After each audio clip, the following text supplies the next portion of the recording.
કેમ છો વિદ્યાર્થી મિત્રો? ધોરણ 8ના વિદ્યાર્થીઓ માટે આજે આપણે હિન્દી વિષયનો જે છઠ્ઠો પાઠ છે, જે એકાંકી ભરત, જે રાજા લક્ષ્મણસિંહે લખેલો છે, તેના વિશે એના સ્વાધ્યાયના ચર્ચા આપણે આ વિડીયોમાં કરવા જઈ રહ્યા છીએ. દરેક વિદ્યાર્થી મિત્રોને જો ચેનલમાં નવા હો તો ચેનલને સબસ્ક્રાઈબ કરો, જેથી કરીને આવા વિડીયો છે તમને અચૂક મળતા રહે. આપણે ઘણા બધા વિડીયો મૂકી ચૂક્યા છીએ સ્વાધ્યાયન પોથીના દરેક વિષયના, તો એની જેમ જો તમે ચેનલને સબસ્ક્રાઈબ કરેલી છે તો તમને આ વિડીયો છે મળતા રહેશે. તમારો બધાનો હું ગોળકિયા પ્રવીણભાઈ એ આ વિડીયો દ્વારા હાર્દિક સ્વાગત કરું છું. અને જોઈએ આપણે આ ભરત એકાંકીના સ્વાધ્યાયના પ્રશ્નો અને તેનો અભ્યાસ.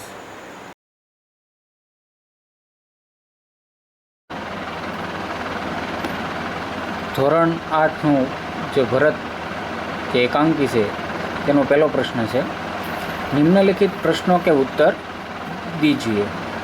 पहला प्रश्न, इस एकांकी के आधार पर बालक सर्वदमन की विशेषताओं का वर्णन कीजिए. इसका उत्तर है, सर्वदमन सुंदर, स्वस्थ और आकर्षक बालक है. उसका मुख अग्नि के समान दमक रहा है. उसका साहसी और निर्भय स्वभाव देखकर आश्चर्य होता है. सिंह शावक के साथ खेलने में वह जरा भी नहीं डरता.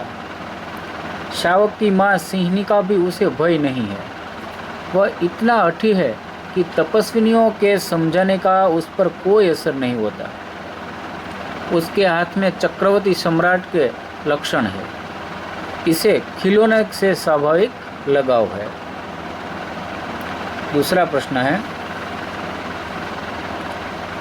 सर्वदमन के व्यवहारों को देखकर दुष्यंत के मन में कौन कौन से विचार आते हैं? तो इसका उत्तर है, सर्वदमन का साहस, निर्भयता और बालहट से देखकर दुष्यंत बहुत आनंदित होते हैं. उनके मन में सर्वदमन के प्रति प्रेम उमड़ आता है. सर्वदमन के मुख पर अग्नि जैसी दमक देखकर उन्हें आश्चर्य होता है. उन्हें लगता है कि यह निश्चय ही किसी तेजस्वी वीर का पुत्र है. बालक के हाथ में चक्रवर्ती जैसे लक्षण और उसकी कमल जैसी हथेली देखकर वे आनंद और आश्चर्य में डूब जाते हैं. सर्वदमन के हाथ से सिंह शावक छुड़ाते समय वे बालक के हाथ का स्पर्श कर अत्यंत सुख का अनुभव करते हैं. वे सोचते हैं कि जब उन्हें इतना सुख होता है तो जिस भाग्यवान का यह बेटा है उसे कितना सुख होगा. इस प्रकार सर्वदमन के व्यवहारों को देखकर दुष्यंत के मन में तरह तरह के विचार आते थे. उसके बाद स्वाध्याय का दूसरा प्रश्न है कि इस एकांकी में निहित पात्रों का अंतर्निहित मूल्य बताइए. इसमें पहला एक पात्र है दुष्यंत का. तो इसमें राजा दुष्यंत कोमल हृदय के व्यक्ति है. बालक सर्वदमन की बाल चेष्टा उन्हें मुग्ध कर देती है. उसके प्रति राजा के मन में स्नेह उमड़ने लगता है. वे सोचते हैं कि यह उनका पुत्र होता तो कितना अच्छा होता. फिर ऐसी घटनाएं घटती है जिनसे सिद्ध हो जाता है कि बालक सर्वदमन उन्हीं का पुत्र है. तब दुष्यंत के आनंद की सीमा नहीं रहती. उनका पितृहृदय वात्सल्य से भर जाता है. दूसरा पात्र है सर्वदमन. सर्वदमन असाधारण बालक है. आश्रम की तपस्विनियाँ उसे सिंह शावक को छोड़ देने के लिए समझाती है, पर वह उनकी बात नहीं मानता. दुष्यंत से वह जरा भी परिचित नहीं है. फिर भी वह उनके कहने पर सिंह शावक को छोड़ देता है. उसकी सूरत भी दुष्यंत की सूरत से मिलती है. अपराजित नामक रक्षा सूत्र भी प्रमाणित कर देता है कि सर्वदमन दुष्यंत का ही पुत्र है. इस प्रकार पिता और पुत्र दोनों एक दूसरे से अनजान है, फिर भी उनके बीच पिता पुत्र जैसी भावधाराएं बहने लगती है. उसके बाद तीसरा है, निम्नलिखित परिच्छेद को ध्यानपूर्वक पढ़कर दिए गए प्रश्नों के उत्तर दीजिए। छात्रों, आपके पाठ्यपुस्तक में स्वाध्याय में जो एक परिच्छेद दिया है, यानी कि एक पैराग्राफ दिया है, उसके आधार पर इस प्रश्न का उत्तर देना है। पैराग्राफ हम पढ़ते हैं। कृषि वैज्ञानिकों के अनुसार एक अच्छा जंगल जैविक भंडार घर होता है। यह हजारों प्रजातियों के पौधों को उगाकर रखता है, जो बाद में चलकर बहुमूल्य हो जाते हैं।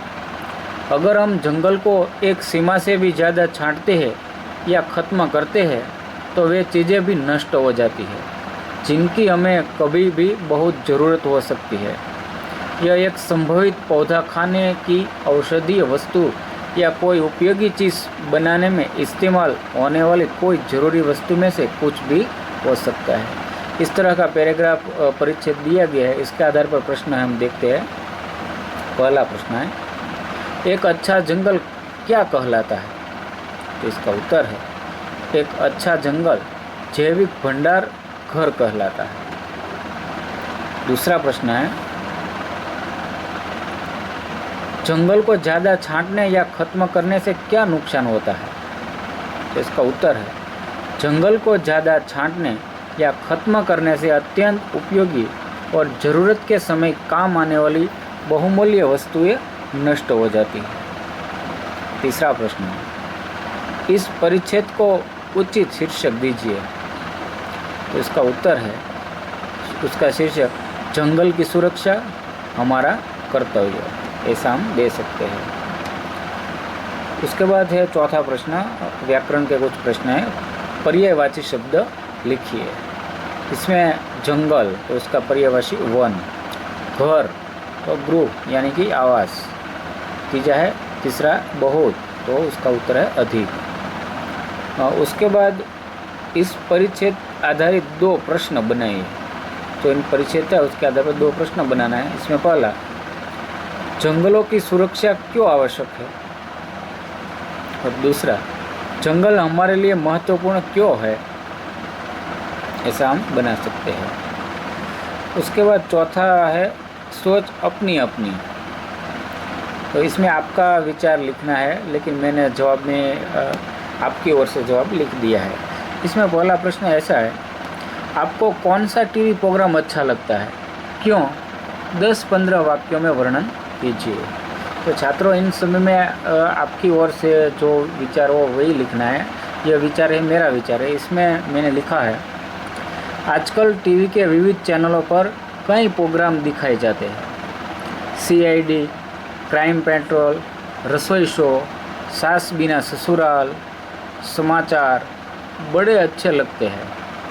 कुछ तो लोग कहेंगे कि तारक मेहता का उल्टा चश्मा आदि प्रोग्राम बहुत लोकप्रिय है। इन प्रोग्रामों में तारक मेहता का उल्टा चश्मा नामक कार्यक्रम मुझे बहुत अच्छा लगता है। यह स्वच्छ पारिवारिक कार्यक्रम है। इसमें गोकुलधाम सोसाइटी के सभ्यों के जीवन से संबंधित विविध प्रसंगों और घटनाओं का सुंदर चित्रण किया गया है। जेठालाल, दयाबेन, डॉक्टर हाथी, बबीता जी, सोढ़ी और टप्पू सेना आदि पात्रों का अभिनय शानदार है। एक दिन जेठालाल अपने ही गोडाउन में अपने सहायक नटू काका के हाथों में गलती से कैद हो जाते हैं। इसके कारण उन पर जो बीतती है उसका बड़ा मार्मिक चित्रण दिखाया गया था। इसके अतिरिक्त टप्पू सेना की शरारतें, सोसाइटी का खेल महोत्सव, पत्रकार पोपटलाल की पार्टी आदि प्रसंगों का प्रदर्शन बहुत ही मनोरंजन था। इस सीरियल में दिखाए जाने वाले सभी प्रसंग सुरुचिपूर्ण एवं शिष्ट होते हैं। विविध प्रसंगों में हास्यरस सहज ढंग से निष्पन्न होता है।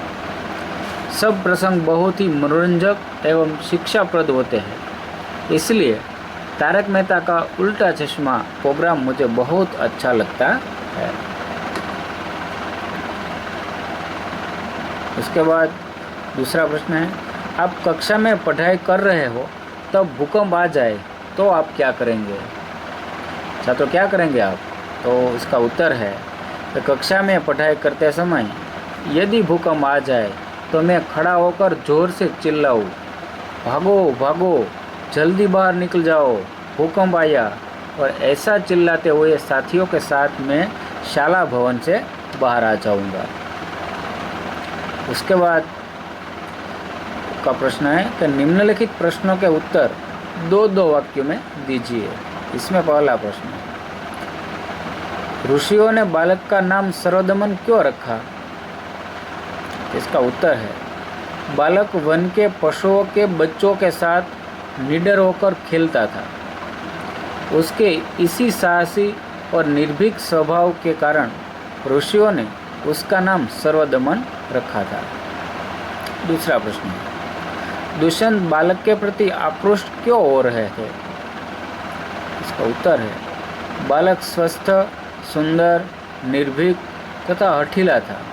उसकी उन्हीं विशेषताओं पर मुग्ध होकर दुष्यंत उसके प्रति आक्रुष्ट हो रहे थे।